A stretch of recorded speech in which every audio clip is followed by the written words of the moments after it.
God nyttår, kære landsmenn. Vi skulle lese en tvei brot ur skriftene. Og det første ur Matteus evangeliet, kapittel 24 og vers 6. Og de skulle høyre herneier, fratta herna var tøyende, suttje til at de ikke lærer det kun rea, til så må være, men enden ikke enn. Og så et år ur Johannes kapittel 14, Johannes evangeliet kapittel 14 og fra vers 1. Hjerta tikkara øttest ikkje, til trykva god, trykve av meg vi. Atter i år et år ferdig syn, og et nytt år byrja. 2021 ferdig, og 2022 kommet. Og troligt som årene synast genga kjøtt. De som eldre enn 30 år, eller her alai, minnes vel da vi får inn i 21. øld. Som ikke best var et 100-åra skai, eller byrjanen til et 100-åra skai, men eisne byrjanen til et nytt 1000-åra skai. Eller vi kunne si det såleis, et nytt millennium. Som best han minnepasteren av samla av mannaatene opplever, og til opplevd du vid, halte ein fremmedja ratter. Løy at hoksa at den første fjordingren av 21. øld langt nær låtjen. Tøyen ganger av metale kjøtt, etla som Frøyrik Pedersen praustur av Nese teker til sin vekra salme, at tøyen renner som streimer i å, fram og i Herrans navne, lytlund bate i å, himnastrond fyrir stavne. Hese seinaste årene 2020 og 2021 har vært annerledes enn mange andre år, og jo vi at det har båret okkur smittu og sjuko, som at det har båret viser, vi ikke langer av helse på hver annan som vi annars pleier å gjøre. Rett og slett har vi ikke livet som vi vån hese senaste 2 årene eller knapt til. Og vi standa framvis i hva som, hvordan 2022 for røynast, fer nu vaksinan at bæsa smittene, eller være vaksinan en nudj høtta.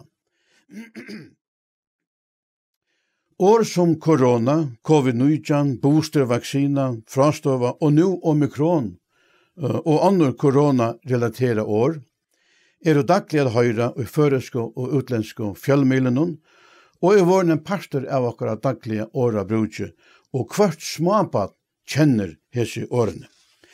Hettar ta nukje veraleidjen, og I vid standa anlet til anlet vi i det, og det mange som har vært herlige sperd og øttafull, vei her til okkon og rundt atlan heimen. Drottning Margrethe tok såleis til og synare nukjørsrøvo nu hendan dagen, og jeg siterer, «Korona hever sett sitt preg av tilværende de senaste 2 årene, og det har vært drøy å komme i jøknen. Det var både okkon nekvar avbjøvingar, som vi ødler nøyt av venja okkon vi, og stauren som i smavun. Sitat liot. Ive framtøyina kan fytla okkon vi storan, vi øtta og vi rasslo, og hetta kan vel gjerast en faut onkel føtter okkara.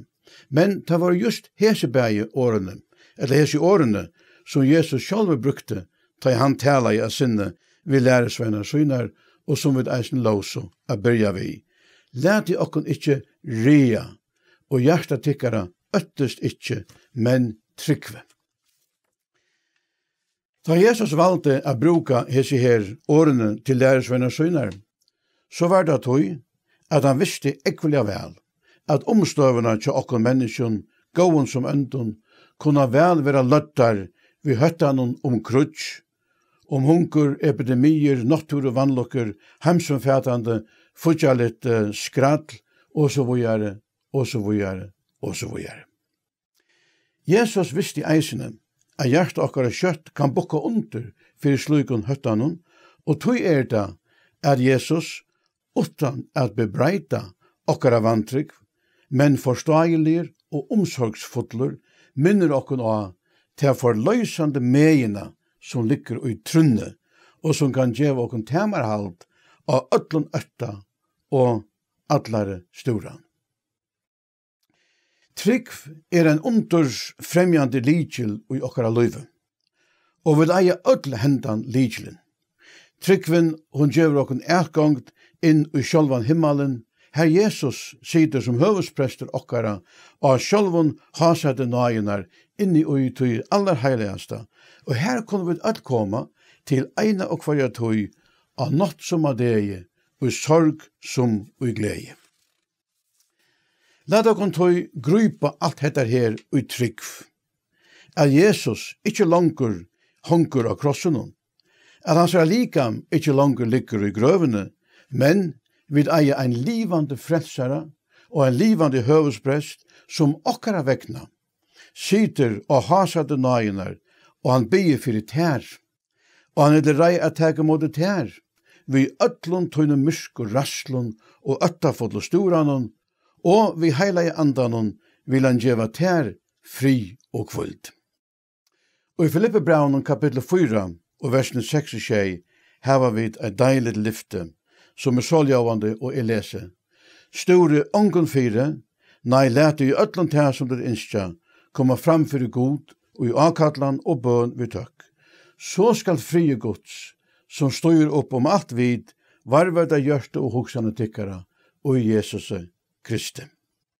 Vi hesen åren vil jeg og kona min Elsa innskja öllun landsmånen okkara, og i navnet Jesus eit frifullt og eit frukst 2022.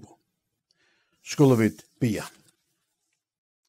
Okkara gå og god og fægir, vi støyer fram fyrir te og i navnet sonars tunns, vi takkar fyrir året som færre, og fyrir te sikningar som det hei viser.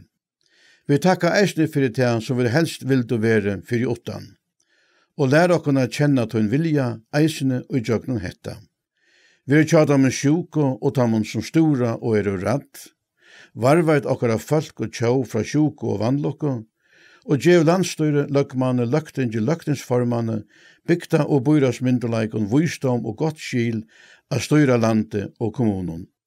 Vi bygger eisne fyrir drottningene og hennare huset, at hun sikning eisne må kvila i taimon, og sommerleis til rujusfellesskapet, som vi er en pastor av. Høyre okkara bøn fyrir Kristi navns skuld. Amen. Nu får vi da høyre sangen Vær velkomme Herrans år.